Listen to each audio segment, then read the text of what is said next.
তোমাদেরকে আমি শেষবারের মতো বলতেছি, তোমরা সবাই আমার সাথে বন্ধুত্ব করবে কি না? কখনো না। এত বুড়ো মানুষকে আমরা বন্ধু বানাবো নাকি? বুড়ো বাচ্চা বুড়ো। হ্যাঁ, এই পিঙ্কি পঙ্কি সেজে কে এসেছে? হ্যাঁ মা, আমি জানি তুমি আসবেই। তোমরা সবাই আমার মাস্ক যেরকম সেরকম একটি শেপ বানাও তাড়াতাড়ি। এত সহজ কেন দিলেন? এটা তো খুব তাড়াতাড়ি বানিয়ে ফেলবে তোরা। বানিয়ে ফেলেছি, তুমি যেমন বলেছো সেরকম শেপ। এবার আমি জিতে গেছি। আরে তুমি আমার মাস্কের মতো তো শেপ বানানো হয়নি। ও মা। এটা তুমি তোমার কাজ করো, মানে হুবহু শেপ বানাতে না পারলে মরে যেতে হবে। তাহলে আমার স্কোয়ার টাইপের শেপ বানাতে হবে। তাহলে আমার পারফেক্ট শেপ বানানো হয়ে গেছে, একদম স্কোয়ারে।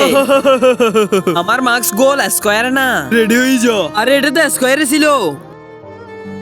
ও তাহলে আমাকে সার্কেল বানাতে হবে। আমি তাহলে মরবো না, আমি তাহলে এখন সার্কেল বানিয়ে ফেলতেছি। তার আগে দেখবো কারা শয়তানকে হারিয়ে মা বাবাকে ভালোবাসে। যারা মা বাবাকে ভালোবাসে তারা ভিডিওতে একটি লাইক করে চ্যানেলটাকে সাবস্ক্রাইব করে দিবে। আর যারা শয়তানকে ভালোবাসে তারা লাইক সাবস্ক্রাইব করতে হবে না। আর কমেন্টের শেষে আই লাভ ইউ বাবা মা লিখে যাবে। যত ভালো সার্কেল বানাও তুমি তো বাঁচতে পারবে না। আমরা একটা একটা চেঞ্জ করে ফেলেছি। আরে আমরা তো ধরে পড়ে গেছি।